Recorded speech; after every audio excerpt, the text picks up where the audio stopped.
ملک کے سمرقند میں ایک بیوہ سیدجادی رہتی تھی۔ اس کے چند بچے تھے۔ ایک دن وہ اپنے بھوکے بچوں کو لے کر ایک رئیس آدمی کے پاس پہنچی اور کہا، میں سیدجادی ہوں، میرے بچے بھوکے ہیں، انہیں کھانا کھلاؤ۔ وہ رئیس آدمی، جو دولت کے نشے میں چور اور برائے نام مسلمان تھا، کہنے لگا، تم اگر واقعی سیدجادی ہو تو کوئی دلیل پیش کرو۔ سیدجادی بولی، میں ایک غریب بیوہ ہوں، زبان پر اعتبار کرو کہ سیدجادی ہوں، اور کیا دلیل پیش کروں؟ وہ بولا، میں زبانی جمع خرچ کو نہیں مانتا، اگر کوئی دلیل ہے تو پیش کرو ورنہ جاؤ۔ وہ سیدجادی اپنے بچوں کو لے کر واپس چلی آئی اور ایک مجوسی رئیس کے پاس پہنچی اور اپنا سارا قصہ بیان کیا۔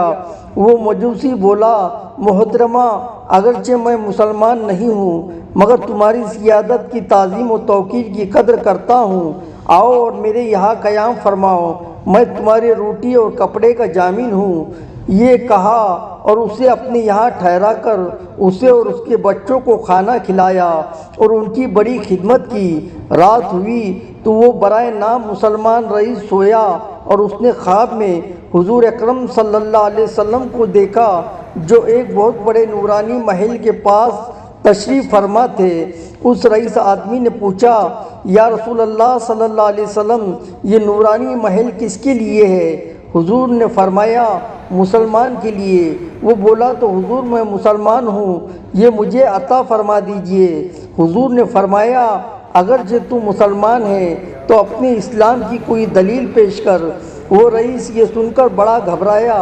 حضور نے پھر اسے فرمایا، میری بیٹی تمہارے پاس آئی تو اس سے سیادت کی دلیل طلب کرے اور خود بغیر دلیل پیش کیے اس محل میں چلا جائے، ناممکن ہے۔ یہ سن کر اس کی آنکھیں کھل گئی اور بڑا رویا۔ پھر اس سیدجادی کی تلاش میں نکلا تو اسے پتہ چلا کہ یہ فلاں مجوسی کے گھر قیام پذیر ہے۔